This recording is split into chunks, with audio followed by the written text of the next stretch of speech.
Welcome to day 5 of the SS Aquascapes maintenance series. Today we're going to be doing the Platy Aquarium. It is a 10-gallon Landen OptiWhite aquarium. Measures 36 inches or 3 feet by 10 inches tall, 8 inches deep. So it's kind of an optical illusion from your perspective because it's kind of a shallow aquarium. If you guys saw the build video, which I'll put up right here, a little image of what it looks like when I was putting it together, you will know that it is a skinnier aquarium. Now, what we're going to be doing in this aquarium here, as I'll show you shortly, is going to go one of two ways. Either it's going to turn out okay and I leave the plants in, or it's not going to turn out the way I want and I may rip the entire thing apart, or possibly we just do a build or a rescape video later on down the road. So let's just get into it. I'll show you what's in the aquarium. I said it's a platy aquarium. It is. It also has a bunch of red snails in it because it's my red snail breeding tank. And cute little fish. We got some babies. I'll see if I can catch those on camera for you as well. Let's start getting rid of the main issue, which you'll see here. All right, so our little platies here are mixed. We've got these orange ones here and some blue ones. They're kind of hard to film because they are active little guys and girls. But let's see if we can find a baby because they actively breed. You'll see some smaller ones here. These smaller ones are the first set of babies that they had. And I'll see if I can find another one. In the meantime, you can see all of the snails there. And I'm sure you see what the major issue is right now in the aquarium. It's this green algae. So we've got this fluffy green algae stuff all over, if the camera will focus. There we go. All of this fluffy green algae has just infested all the carpeting plants, which, by the way, is Hylanthemum tenellum green. So let me see if I can find one of these little babies for you. They're super cute. There's one right there in front of that rock. I'm going to have to bump the ISO up for you to see him. There he is, popping up out of the grass. So super cute. They're very, very tiny, very hard to film. And as you can see, they zip around in the current or the water flow there. But there's 3 of them. One of them is an orange one, and we have 2 blue ones, but that gives you an example for scale. All right, so here's the plan. I have this hose. I have this tiny trash can. I'm kidding. I have an actual bucket. Oh my goodness. I have an actual bucket, and what I'm going to do is use this siphon hose and essentially change the water, but suck all of this algae out. It's just kind of sitting loosely in there. You'll see I'll do a close-up of it when I start the siphon, but we're going to turn the filter off and siphon out the algae as much as I can quickly because this water level drops pretty fast with a hose this size being a 10-gallon, and we don't want the fishies just flapping around on dry ground, right? From there, we're just going to kind of see how it goes. I will be sucking some snails up inevitably, but because we're putting it in a bucket and not like down the toilet or something like that, I should be able to siphon off, how do I say this?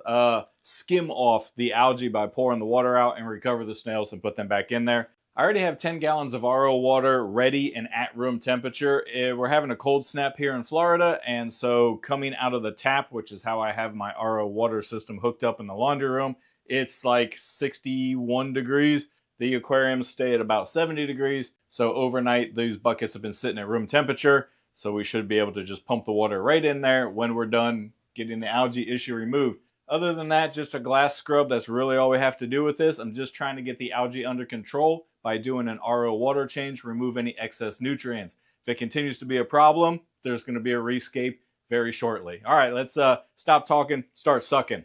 By the way, this aquarium is just filtered with a Hygger in-tank filter. Is that what they call them? I don't know. Yeah, I guess so. There's links to all the equipment in the description. I always have links to everything that I have in the fish room, so you can go browse down there if you're interested in anything you see in any of these videos. Okay, I'm going to start on the high side for obvious reasons here, because that water level is going to drain the quickest. Let's get the siphon going and see how this works out. All right, guys, what I'm doing is just aggressively shaking and tapping this hose down on the substrate. It looks like it's working pretty well, but we have to work very quickly. I'm trying to just loosen the algae up and get it down the hose rapidly. I'm using a soft hose so that I can pinch it to stop the water flow. I don't know if I'm going to be able to get this all in one go. I'm giving it a shot, but the water's going down very quickly. And the light just shut off on me on the timer. This is what I get for doing things at night. Oh, all right, hang on, guys. As I was saying, I can pinch the hose to try and stop the water flow to give me a little more time. Also, when I suck up snails and stuff, I can stop the water flow and shake the shells out like I'm doing here. This is not as easy as it looks.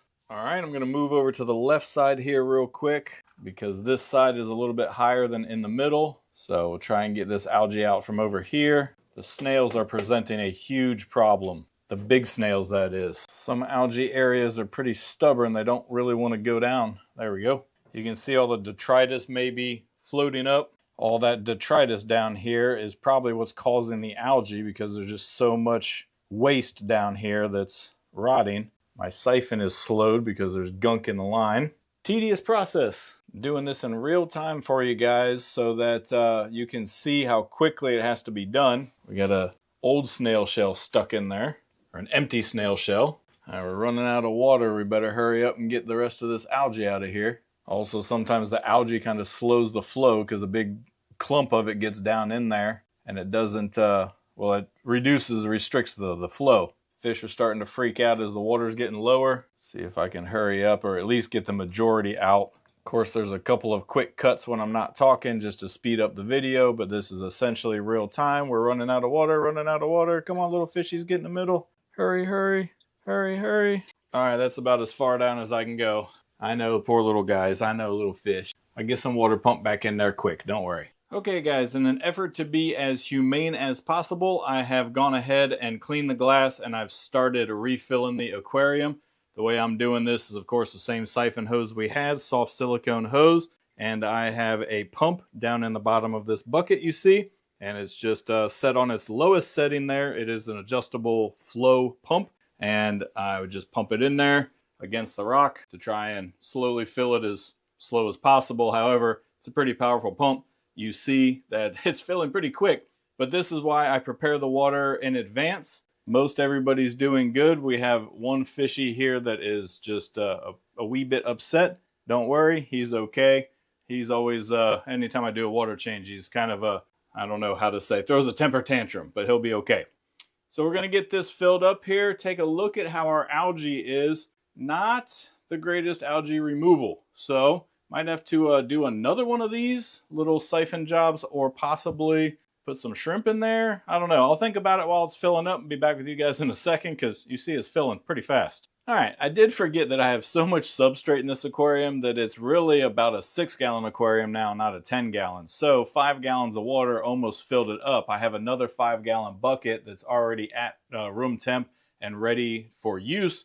So I'm going to use this opportunity to try and get some more algae out of here. You can see that we've still got some kind of fluttering around in there. Let me bump the brightness up. You might be able to see some fuzziness in there. I'm going to go ahead and do another siphon just in this middle area, fill it back up with the remaining water, and then we'll be back to touch base and finish up this quick little maintenance video. And we're all filled up again. All of our fish, including our little temper tantrum fish here, everybody is back and happy and healthy and enjoying swimming around. They're actually looking for food. They think I'm going to feed them, so that's a good sign. Got our little babies are doing good here. Look at the cute little babies. Looking nice and clear. With that second siphon, I got most all of the algae out from underneath all of the Halantium tenellum green. So put the snails back in. As you can see, there's a cluster there that I fished out of the bucket, put them back in there. So all of the livestock's back in.